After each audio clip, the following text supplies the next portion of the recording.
story. Marcus Buckley's office was quiet save for the soft hum of his computer and the occasional ping of incoming emails. The watershed protection data on his screen, normally a source of satisfaction, now blurred before his tired eyes. As the city's lead environmental engineer, he'd spent months perfecting this water treatment protocol, but today's migraine made even basic calculations feel impossible. Dave Chun, his deputy engineer, poked his head in. "Hey boss, got a minute? The EPA's requesting clarification on those contamination metrics. Send them last quarter's comparison data," Marcus replied, pinching the bridge of his nose. "And Dave? Schedule a meeting with the State Water Board for next week. I want them on board before we implement the new filtration system." "Already done. You look rough. Maybe take a break." Marcus managed a tight smile. Dave had been his right hand for 3 years, one of the few people he truly trusted. Just a headache. Nothing some aspirin won't fix. His phone buzzed against the desk, the sound unnaturally loud in the quiet office. The message preview made his stomach tighten. "Jan Whitaker, left early today. Mrs. Buckley came home." Marcus checked the timestamp, 2:14 p.m. In 7 years of marriage, Tracy had never left work early, not even when Emma had her appendix removed last year. She'd built her entire reputation at Reynolds and Partners on being their most dedicated account executive. Major rebranding campaign, she'd say, coming home late again. Biggest account of my career. The whole firm's future depends on this. His phone buzzed again with another message from Jean. The twins are upset. They keep saying they hear noises from upstairs, but Mrs. Buckley won't let them check. They're really frightened. Should I stay? A cold feeling settled in Marcus's chest. Last week, he'd called Tracy's office at 9 p.m., only to have her assistant Sarah say she'd left hours ago. When questioned, Tracy claimed she'd been at a client dinner. But her expense reports, which she still auto-forwarded to their shared email, showed no dinner charges that night. "No," he typed back to Jean. "I'm heading home now. Thank you for letting me know." He gathered his things quickly, pausing only to send a brief email to his team. "Family emergency. Dave, take point on the EPA response. We'll review final numbers tomorrow morning." The drive home was a blur of autumn colors and growing unease. Their Tudor-style house sat at the end of a quiet cul-de-sac, a property they'd chosen specifically for its family-friendly neighborhood. The late October sun cast long shadows across Tracy's meticulously maintained flower beds, gardens she claimed to tend every weekend, though he'd rarely seen her actually working in them lately. As he pulled into the driveway, the front door burst open. Emma and Ethan ran out, their faces streaked with tears.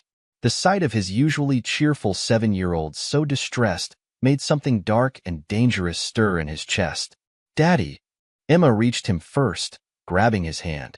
Her small fingers trembled. "There's weird noises coming from your bedroom." Ethan nodded vigorously, his usual confidence absent. "We heard bumping and voices. Mom said we're just imagining things, but we're not." Marcus knelt down, keeping his voice steady despite the rage building inside him. "How long have you been hearing these noises?" "Since after lunch," Ethan said. "When Mom came home early and told Jean she could go." Emma tugged on his sleeve, her voice dropping to a whisper. "Mom wouldn't let us go upstairs at all. She got really mad when we tried. She's never yelled at us like that before. And she made us promise not to call you," Ethan added, looking guilty. "She said good families keep special secrets."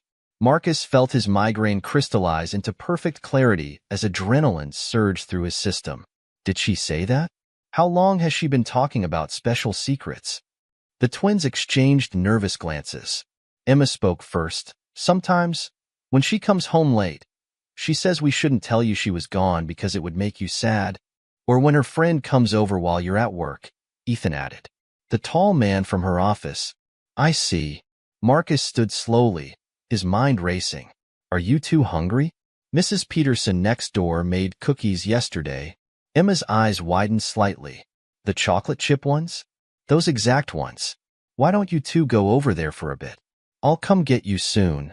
The twins hesitated, looking up at their house with obvious fear. "It's okay," Marcus assured them, pulling out his phone. "I'll text Mrs. Peterson right now. She loves having you visit." He sent a quick message. Emergency situation? Can you watch E&E for an hour? Don't let anyone but me pick them up. The response came immediately. Of course. Send them over. Once he saw his children safely inside the neighbor's house, Marcus approached his front door with measured steps. The calm that settled over him wasn't peaceful. It was the deadly stillness before a storm.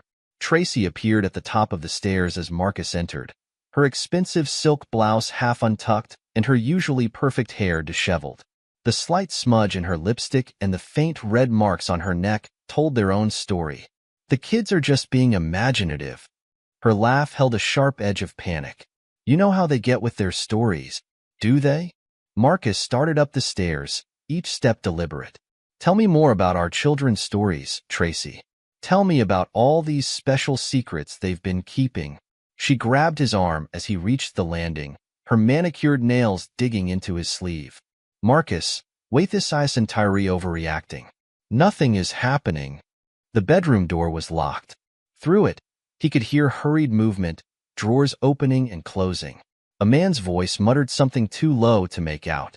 Tracy's fingers tightened on his arm. Please, we can talk about this.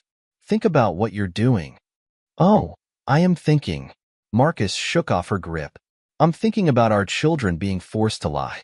I'm thinking about every late night at the office, every missed family dinner, every time you made our kids keep your secrets.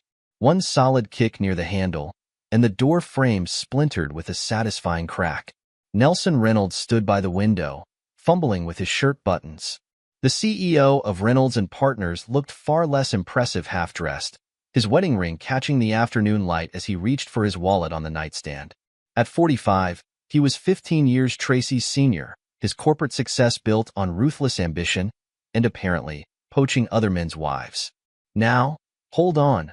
Reynolds held up his hands, letting several bills fall from his wallet. Let's be reasonable here. 10,000, right now? We can forget this whole thing. Marcus closed the door behind him with a soft click. Reasonable? He removed his belt with slow, methodical movements. You want to discuss being reasonable while standing half-naked in my bedroom? Where my children could hear you. Listen, bro. I'm not your bro. The belt doubled over in Marcus's hands. You involved my children in your affair. Made them keep secrets. That was your first mistake.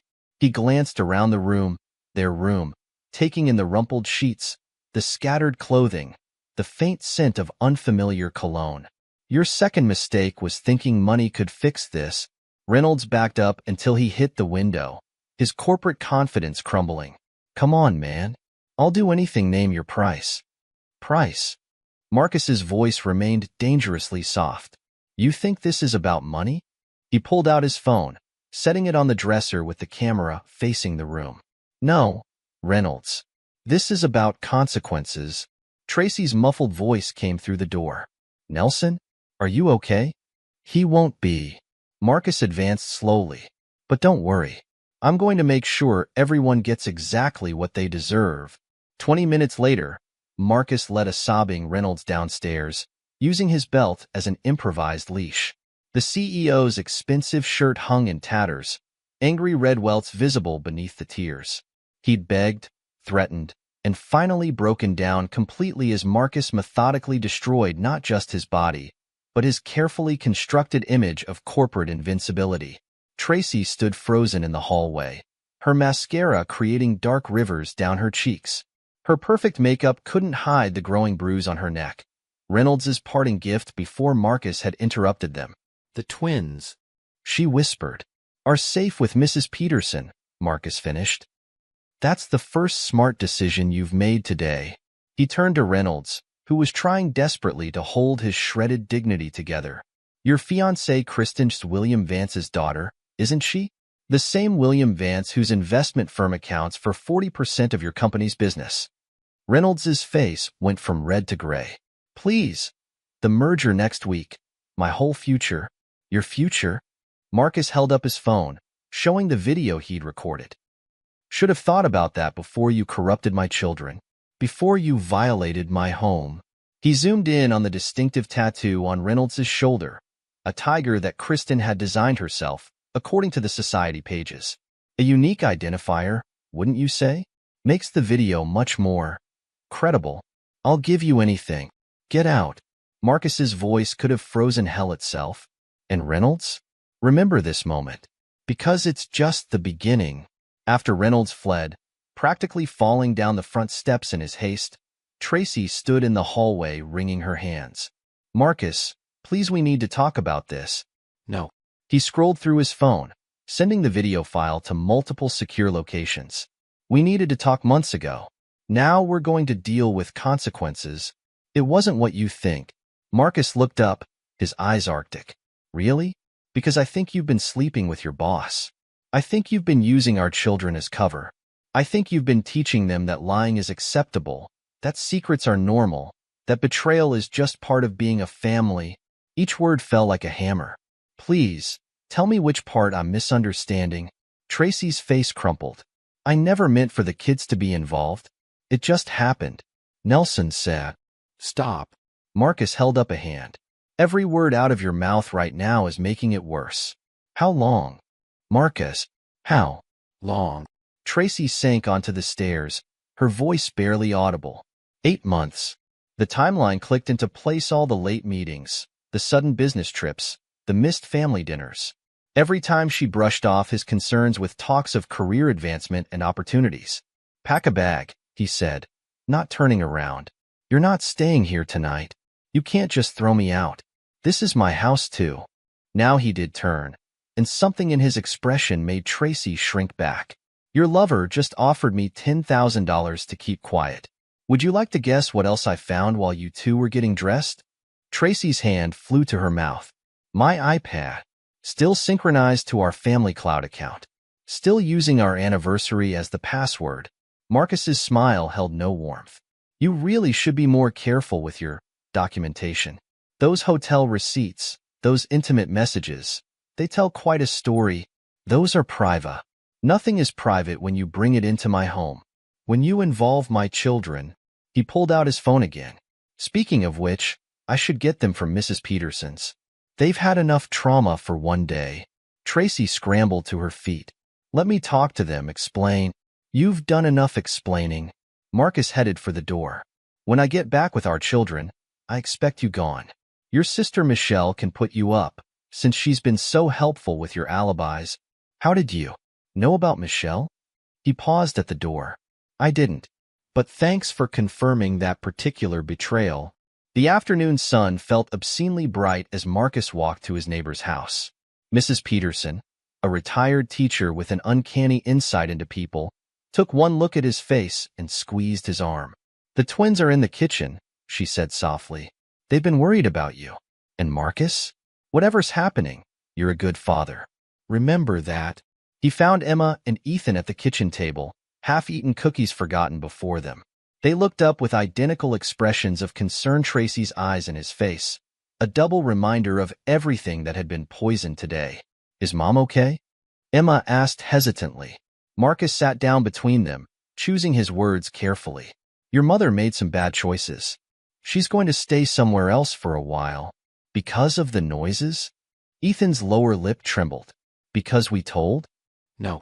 Marcus pulled them both close. You did exactly right. You should always tell me when something feels wrong. This isn't your fault, none of it is. But Mom said we had to keep secrets, Emma whispered. She said good families have special secrets. The rage Marcus had banked flared again, but he kept his voice gentle. That was wrong of her. Families shouldn't have secrets from each other. Not like that. Mrs. Peterson appeared with fresh cookies and milk, her kind face creased with concern. Why don't you three stay for dinner? I'm making lasagna. Marcus checked his phone. 3 missed calls from Reynolds, 2 from Tracy, and 1 from Howard Browning, his financial advisor. On the family cloud account, he could see Tracy frantically deleting files. Too late. He'd already downloaded everything. Thank you, he told Mrs. Peterson. We'd like that. As his children slowly relaxed over milk and cookies, Marcus began making plans. Tracy and Reynolds had brought this war into his home, involved his children in their deceit. Now they would learn exactly what kind of enemy they'd created. The dominoes were falling, and Marcus would make sure each one hit exactly where it would hurt most. The morning after discovering Tracy's affair, Marcus sat in Glenn Ayres's corner office at Ayres and Associates, watching autumn leaves scatter across the law firm's courtyard. His chosen attorney's reputation for ruthlessness in corporate divorce cases made him perfect for what was coming. Glenn's perfect record in handling betrayals involving business entanglements wasn't an accident. He understood that revenge was best served legally and completely. "I've reviewed your financial records," Glenn said, spreading documents across his mahogany desk. "Howard Browning's been quite creative with your money." Marcus leaned forward. Howard had been more than his financial advisor. They'd been roommates at Stanford, groomsmen at each other's weddings. 20 years of friendship, all built on lies. "Show me everything." Glenn highlighted a series of transactions. Nearly $200,000 siphoned from your joint accounts over the past year. He set up a sophisticated shell game, fake investment losses, manufactured market corrections, even phantom startup ventures that mysteriously failed. "I gave him complete control of our portfolio," Marcus said, his voice glacial. "He managed everything since we got married. That's how these betrayals usually work." Glenn pulled up more documents on his tablet. "The deeper we dig, the worse it gets." Howard created a complex web of transfers, disguising them as legitimate investment losses. Meanwhile, Tracy's personal account at First Regional's been growing steadily. "Look at these deposit dates."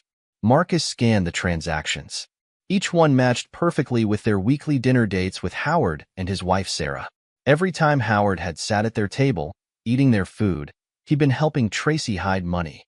"There's more," Glenn said, sliding over a stack of papers. "Your sister Michelle's been providing alibis. According to these texts, she's been covering Tracy's tracks for at least 8 months. The messages painted a damning picture. Tracy, need cover for Thursday. Marcus is getting suspicious. Michelle, already planned. You'll be at yoga with me, then shopping. I'll post pics from last week's class. Tracy, you're amazing. Reynolds says hi. Michelle, tell him the hotel reservation's confirmed." Same story as usual? Marcus remembered all the family dinners Michelle had missed, claiming work stress. Every casual mention of shopping trips and yoga classes with Tracy. His own sister, playing concerned confidant while orchestrating betrayal. The timestamps match perfectly, Glenn noted. Every time Tracy was with Reynolds, Michelle provided cover. She even created fake social media posts showing them at various locations. Very thorough. "What's our next move?" Marcus asked, his voice dangerously soft. Glenn smiled thinly. "First, we freeze every account Howard's touched. I've already drafted the paperwork. Then we document everything, every text, every transaction, every lie. Build a case showing systematic financial fraud and conspiracy." "And Michelle?" Family court judges despise relatives who facilitate affairs, especially when children are involved. Glenn pulled out another file. "Speaking of which, I've contacted Dr. Laura Melton. She's the state's top child psychologist, specializes in parental betrayal cases. The twins should see her immediately." Marcus nodded, remembering Emma and Ethan's tears. "Schedule it. But first, I'm paying Howard a visit." "Careful," Glenn warned. "We don't want to show our hand too early." "Trust me," Marcus said, standing. "I just want one last look at his face while he lies to me." Howard's office occupied the penthouse floor of First Regional Bank's building, success built on other people's trust. His secretary Jennifer greeted Marcus warmly. "Mr. Buckley, Howard's expecting you. He mentioned you might stop by after." "Everything?" Of course he did, Marcus thought. Tracy would have called him panicking last night after being kicked out. Howard emerged, all concerned smiles and practiced sympathy. "Marcus, come in. I heard about Tracy. Just terrible. I've already started protecting your assets." Marcus followed him into the plush office, noting the fresh coffee stains on Howard's sleeve, the slight tremor in his hands. Signs of a rushed morning, emergency damage control meetings. "That's exactly what I wanted to discuss," Marcus said smoothly. "Our investments. Those market losses from last quarter." "Ah, yes." Howard pulled up charts on his monitor. "Unfortunately, the tech sector's been volatile. Your portfolio took some hits, but I've been rebalancing to minimize." "Really?"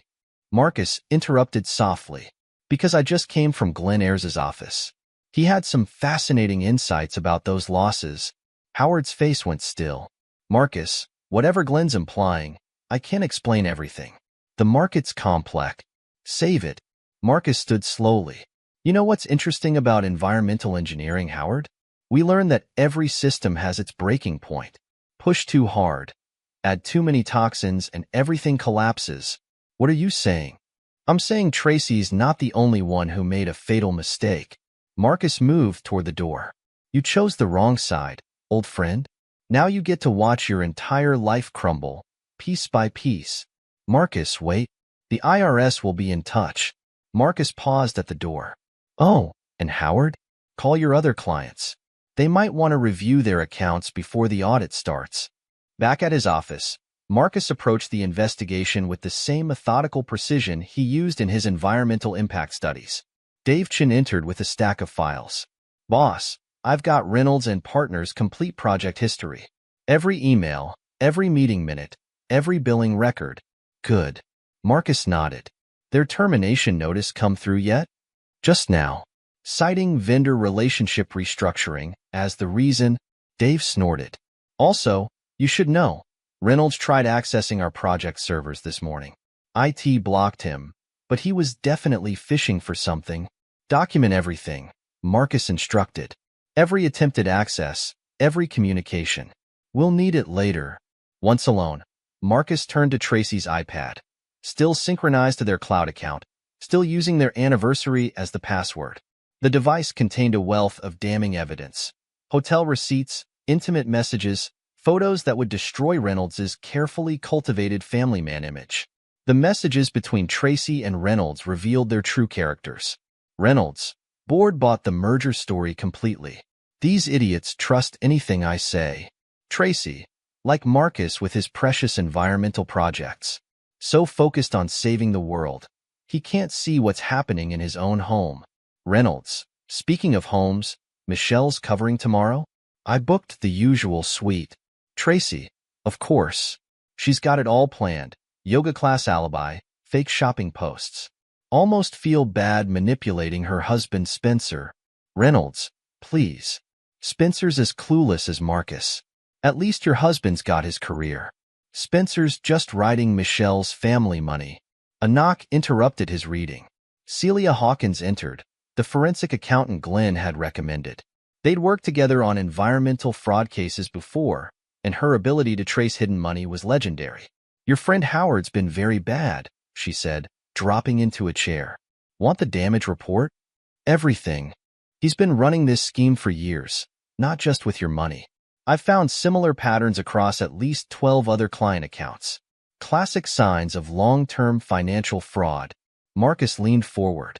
Show me. Celia pulled up detailed spreadsheets. He created a sophisticated laundering operation. Client funds moved through shell companies. Fake investment losses covered up the transfers. The really interesting part? Some of that money ended up in accounts belonging to Reynolds and Partners executives. Reynolds was involved in the fraud? Looks that way. Howard didn't just help Tracy hide money. He was helping Reynolds skim from client accounts. Your wife's affair gave them the perfect cover for regular meetings. Marcus smiled coldly. Send everything to Glenn. And get me records of every client Howard's defrauded. Already done. The IRS is going to love this case. Celia hesitated. There's something else. Michelle's husband Spencer, his trust funds managed by Howard too. Want to guess where some of that money went? To Tracy's secret account? Bingo. Howard's been stealing from Spencer to finance your wife's affair. Michelle probably doesn't even know. Perfect, Marcus thought. Spencer's family was old money, very traditional. Learning his wife helped spend his trust fund on her brother's cheating spouse? That would go over well. The video from yesterday was just the beginning. Reynolds stripped, whipped, and begging, intercut with messages proving long-term infidelity. Marcus sent it to 3 key recipients.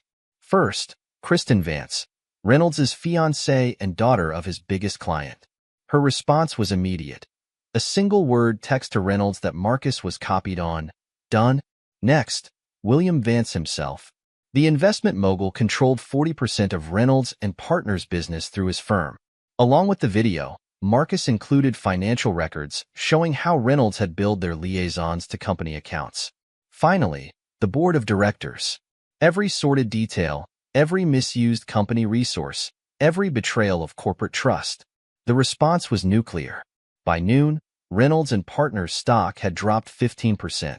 By 2, trading was temporarily suspended. At 3, an emergency board meeting was called. Marcus's phone buzzed constantly. Howard, the SEC is here. What have you done? Michelle, Tracy's hysterical. How could you destroy her like this? Reynolds, I'll ruin you for this. No one will hire you again. He ignored them all, watching the news feeds. Reynolds and Partners' stock was in freefall. William Vance had publicly pulled his firm's business, citing grave concerns about executive conduct. The merger Reynolds had been orchestrating collapsed within hours. Dave burst in, tablet in hand. Boss, you need to see this. Reynolds just got escorted out of his building. Board terminated him effective immediately. And there's reporters everywhere. Someone leaked photos of him leaving your house yesterday. Excellent. Marcus stood. Time for phase 2. The locks at home? Changed an hour ago. Tracy's key card to Reynolds and Partners. Deactivated. Board's not taking chances with the CEO's mistress. Marcus drove home, knowing what he'd find. Tracy's car was in the driveway, her face incredulous as her key wouldn't work. She spun at his approach. What have you done? She shrieked. My career, my reputation. Your reputation? Marcus's voice was arctic. You mean the reputation you built on lies? On using our children as cover? On stealing from your own brother-in-law? Tracy's face went white. What are you talking about? Spencer's trust fund. Howard's been dipping into it to finance your affair. Michelle helped spend her own husband's money on your hotel rooms. Quite a family operation you had going. You're lying. Michelle wouldn't. Check the news. Marcus cut her off. Reynolds and Partners is imploding. Your lover's unemployable. Howard's about to be arrested for fraud. And Michelle? He smiled coldly. Spencer's probably reading the evidence package right now, complete with pictures of you two spending his money. Tracy's legs gave out. She sank to the porch steps. Where am I supposed to go? Ask Reynolds. Oh wait, Kristen kicked him out an hour ago. Maybe Howard. No, the FBI's probably still there. Michelle? She'll be busy explaining things to Spencer. Marcus opened his door. Your divorce papers are on the porch. I'd read them carefully, especially the parts about asset forfeiture and custody. You can't do this. Actually, I can. And I have. Marcus paused in the doorway. You chose to bring this war into our home, Tracy. You chose to involve our children. Now you all get to live with the consequences. Inside, he poured himself a drink and made 3 calls. First, Glenn. Start the IRS proceedings against Howard. And make sure Spencer's family gets copies of everything. Next, Dave. Send those server access logs to the FBI. Let them add corporate espionage to Reynolds' problems. Finally, Mrs. Peterson, I'll pick up the twins in an hour. Their first appointment with Dr. Melton is tomorrow at 9. The price of betrayal was mounting. Howard's practice would collapse under federal investigation. Michelle's marriage would implode once Spencer saw the evidence. Reynolds would never work in corporate America again. And Tracy? She'd learned that some mistakes can't be fixed with lies and alibis. Marcus checked his watch. Time to get his children. Tomorrow they'd begin healing the trauma their mother's selfishness had caused. But tonight?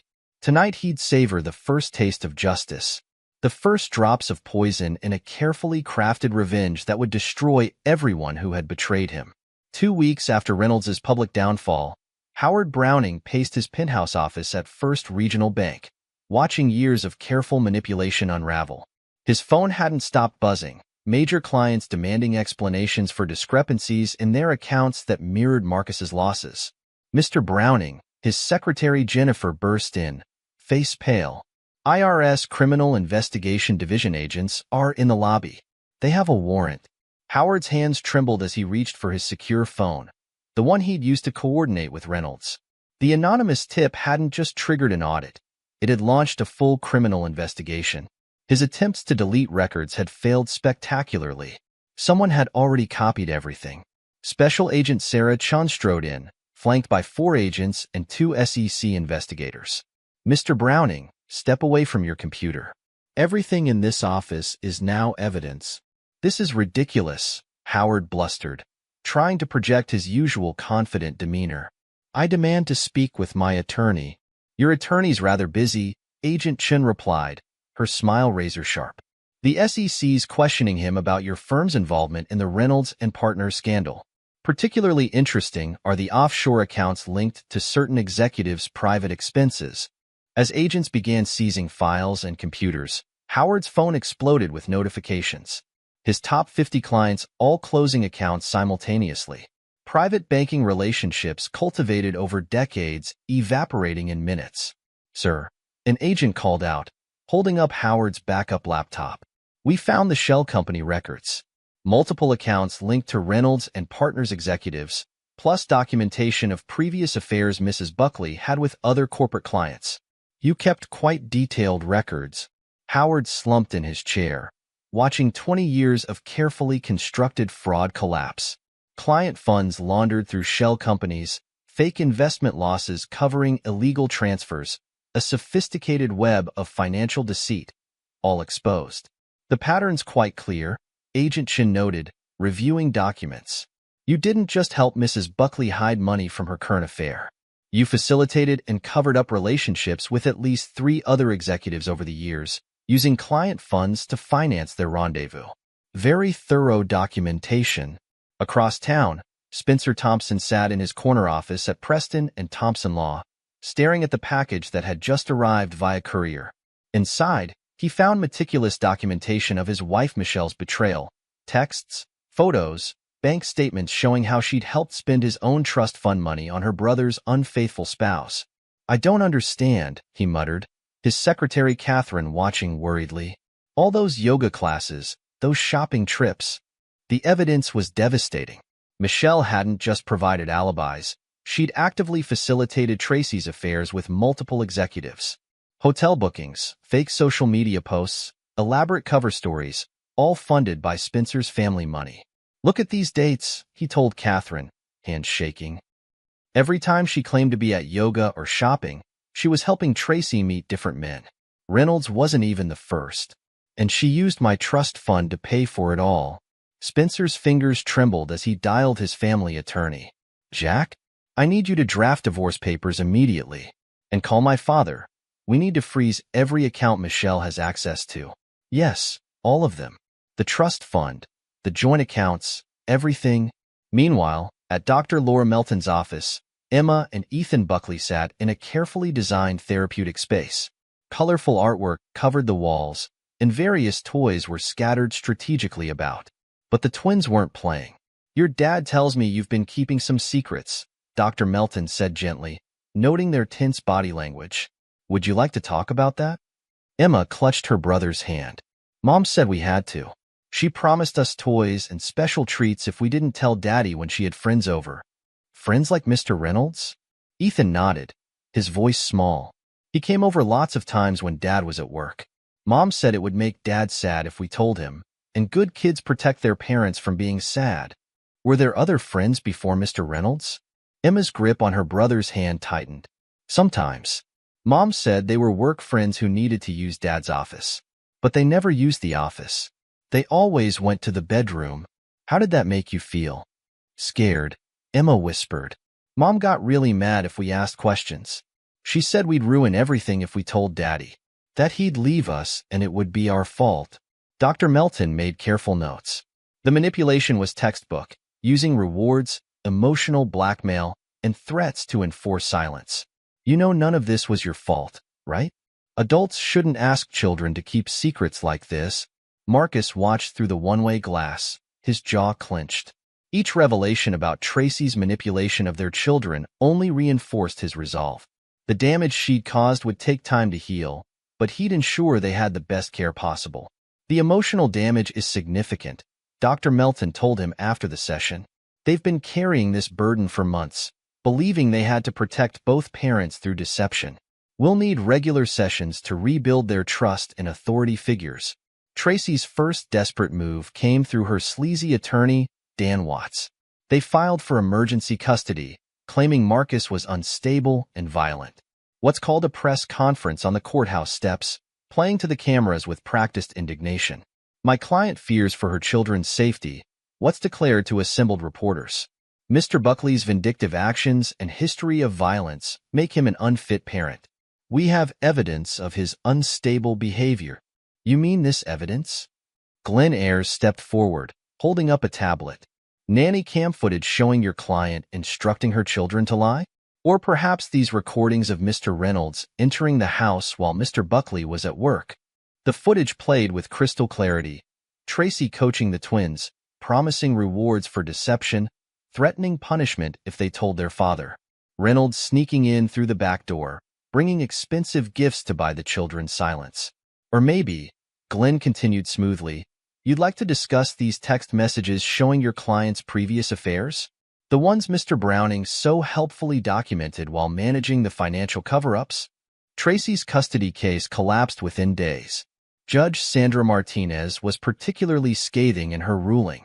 The evidence shows a disturbing pattern of parental manipulation and emotional abuse.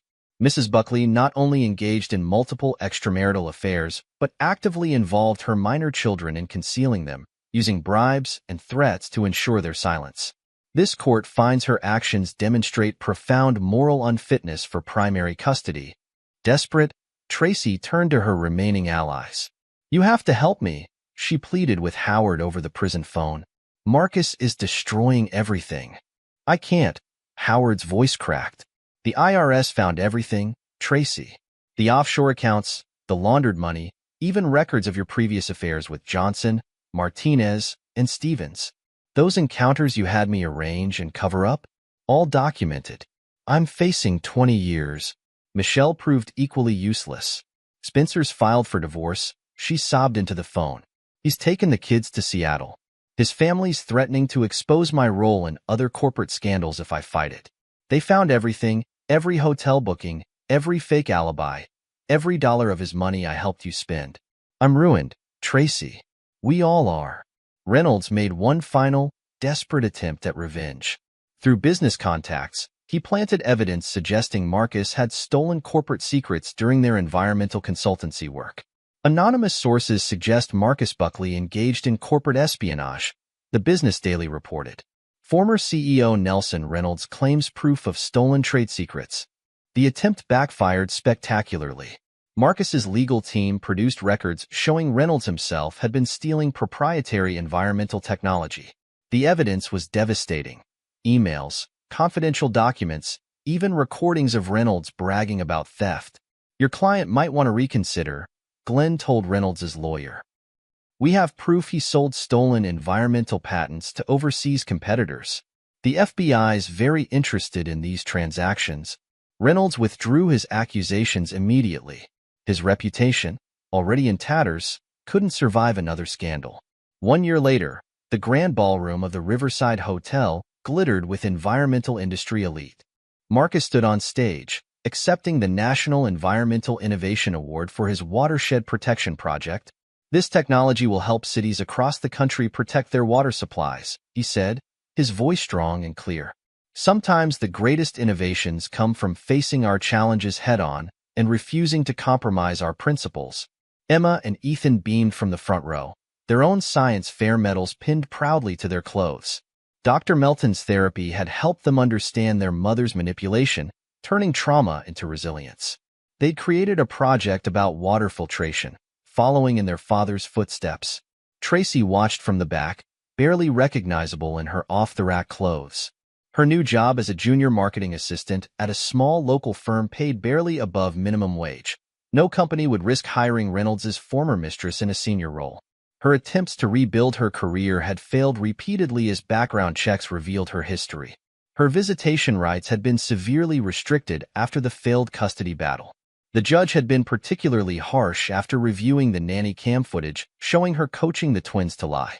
Now she was limited to supervised visits twice a month, watching her children grow increasingly distant. Howard watched the ceremony on prison TV, his orange jumpsuit a far cry from his former tailored suits. The financial fraud convictions had earned him 15 years. His clients had filed multiple civil suits, ensuring he'd never work in finance again. His wife Sarah had divorced him, taking what little the government hadn't seized. Michelle sat alone in her Seattle apartment, her divorce final and her social standing destroyed. Spencer had won full custody, his family's influence ensuring she'd never see her children without supervision. Her role in facilitating corporate affairs had made her unemployable in their social circle. The trust fund was gone, her assets seized, her former friends all turned away. Reynolds had fled to Arizona, reduced to working as a junior agent at his cousin's struggling real estate office. Kristen had married a senator's son, while her father's investment firm had acquired the remnants of Reynolds and Partners at a fraction of its former value. His corporate theft attempt had resulted in federal charges, pending trial. After the ceremony, Marcus joined Celia Hawkins at their table. Their relationship had grown slowly, both understanding the need to let the twins set the pace. Tonight, Emma had actually hugged her, a major breakthrough. The Singapore contract came through, Celia mentioned casually. Your water treatment system's going international. The EPA's recommending implementation across all major watersheds. Marcus smiled, watching his children explain their science projects to admiring engineers. Everything worked out exactly as it should. The price of betrayal had been steep. Howard served time for fraud, his reputation and freedom gone. Michelle lost everything in Seattle, her betrayal costing her family and future. Reynolds sold houses in Arizona, federal charges looming. And Tracy? She watched from a distance as her children thrived without her, her world reduced to the consequences of her choices. Like the environmental systems he studied, Marcus had ensured that every action had its equal and devastating reaction. The web of lies had unraveled completely, leaving only truth and justice behind. 5 years later, the autumn sun cast long shadows across the Harvard University campus as Marcus Buckley finished his guest lecture on environmental engineering innovations. At 42, his reputation had grown far beyond his original watershed protection project. His water treatment systems now operated in 30 countries, saving millions of lives through clean water access. Professor Buckley, a student approached after class, is it true your research started during a personal crisis? Marcus smiled slightly. The story had become something of a legend in environmental circles, how personal betrayal had driven unprecedented innovation. Sometimes our greatest achievements come from our darkest moments, he replied. His phone buzzed, a text from Celia, now his wife of 2 years. Twin school called. Emma won first place in the state science competition. Ethan's team qualified for national engineering finals. They can't wait to tell you at dinner. At 12, the twins had blossomed beyond anyone's expectations. Dr. Melton's therapy had helped transform their trauma into determination. Emma's water purification project and Ethan's renewable energy design showed they'd inherited their father's scientific mind. More importantly, they'd learned to trust again. Marcus packed his presentation materials, glancing at the Wall Street Journal on his desk. The headline caught his eye. Former Reynolds and Partners CEO faces new federal charges. Nelson Reynolds' fall had been spectacular and continuous. After the corporate espionage attempt failed, federal investigators had uncovered decades of financial fraud. His cousin's real estate office in Arizona had been a front for money laundering. Now he faced 20 years in federal prison, his remaining assets seized. His ex-fiancée Kristen had married Senator James Morrison's son, her father's investment firm now controlling what remained of Reynolds and Partners, renamed Vance Global Solutions.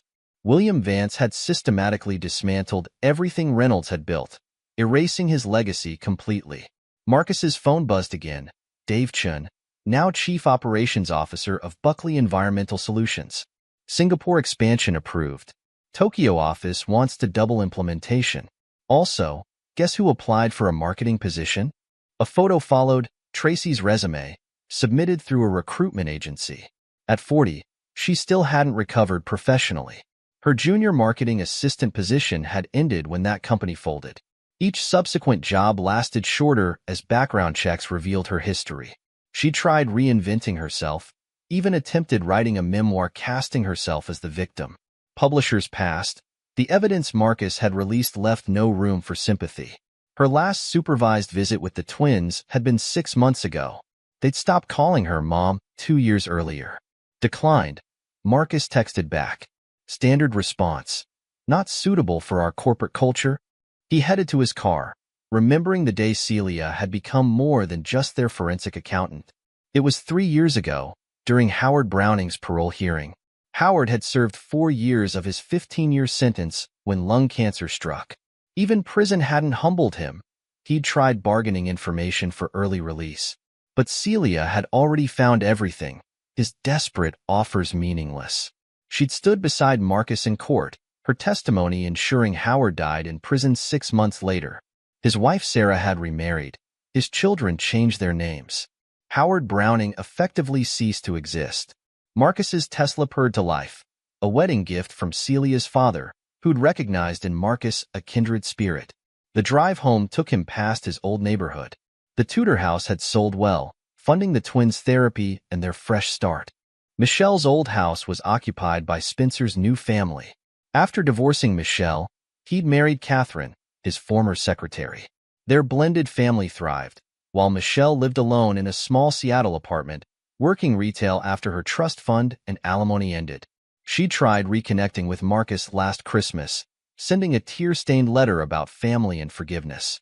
He donated it to the university's psychology department as a case study in manipulation. The gates of their estate opened automatically. The twins' bikes lay carefully parked. They'd learned responsibility young. Inside, he heard laughter from the kitchen. Dad! Emma rushed to hug him, her science medal proudly displayed. At 12, she looked less like Tracy every day, developing her own strength of character. Ethan followed, clutching engineering designs. Look what we developed in robotics club. Mr. Chun says it could revolutionize water filtration. Celia watched from the kitchen island, her pregnant belly just starting to show. They'd waited to start their own family, ensuring the twins were ready. Their enthusiasm about becoming older siblings had been the final proof of their healing. Dinner's ready, Celia announced. Dave and Sarah are coming over to celebrate the kids' achievements. And guess who finally got convicted? She held up her tablet, showing a news alert. Tracy Buckley sentenced in fraud case. His ex-wife's attempt to forge documents for a bank loan had backfired spectacularly. The judge, coincidentally the same one from their divorce, had shown no mercy.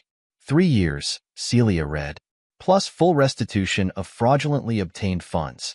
No possibility of early release. The twins barely reacted to news about Tracy anymore. They'd processed their feelings in therapy, understanding her choices reflected her character, not their worth. They called Celia Mom now, a title earned through love and respect. The doorbell rang. Dave Chun and his wife Sarah arrived bearing congratulatory gifts. Dave had grown Buckley Environmental's operations exponentially, while Sarah's educational software company partnered with them on global training initiatives. As they settled in for dinner, Marcus surveyed his family, blood and chosen. The twins engaged Dave in animated discussion about their projects. Sarah and Celia compared pregnancy experiences. Love and laughter filled every corner of their home. His phone buzzed one final time. A message from Glenn Ayers. Reynolds's appeal denied. Tracy's sentencing concluded. Michelle's latest custody appeal rejected. The last dominoes have fallen. Marcus silenced his phone. The past was settled. Justice, slow but inexorable, had run its course. Every betrayer had reaped the consequences of their choices. Tracy served time in federal prison, her name synonymous with infidelity in corporate case studies. Her attempts to rebuild her life failed repeatedly, her own choices becoming her prison long after her release. Reynolds faced decades in federal custody, his reputation, fortune, and freedom destroyed. His corporate espionage conviction ensured he'd never work in business again. His name became a cautionary tale in MBA programs. Howard's death in prison marked the end of his legacy. His financial schemes exposed, his family estranged, his reputation ruined. Even his obituary mentioned his crimes. Michelle lived in isolated obscurity, working retail in Seattle. Her children, now teenagers, refused contact. Spencer's new family flourished while she subsisted on minimum wage, Her social circle reduced to fellow disgraced socialites. But from those ashes, new life had bloomed. The twins excelled academically and emotionally. Their early trauma transformed into resilience and empathy. They understood loyalty, truth, and consequences in ways most adults never learned. Celia and Marcus's marriage demonstrated that trust, earned and cherished, could survive life's darkest storms. Their expected child represented hope and renewal. Dave Chin's loyalty had been rewarded with partnership and success. His friendship remained steadfast through every challenge. Spencer found genuine happiness with Catherine, their blended family stronger for having weathered betrayal. Even Mrs. Peterson, their former neighbor, had benefited. Marcus funded her retirement and kept in touch. Her early kindness to the twins had not been forgotten. "Dad," Emma's voice brought him back to the present. "Will you help us with our new project? We want to combine my water filtration system with Ethan's energy design." Marcus smiled at his daughter. "Of course. That's what family does. We build things together." And that was the final victory, not just survival, but triumph. Not just justice, but renewal. Like the environmental systems he dedicated his life to protecting, balance had been restored. The betrayers had sown destruction and reaped devastation. But Marcus had built something stronger from the ruins. A family forged in fire, tempered by truth, and bound by love that had earned its place. The autumn sun set behind their home, another day ending in the life they'd built. The past was settled. The future stretched bright before them. And like the water systems that had started his journey, everything had found its proper flow. Justice, like nature, demanded balance. Marcus had ensured every action found its equal and devastating reaction. The price of betrayal had been steep indeed, and payment had been collected in full. This is where our story comes to an end. Share your thoughts in the comment section. Thanks for your time. If you enjoy the story, please subscribe to this channel. Click on the video you see on the screen, and I will see you there.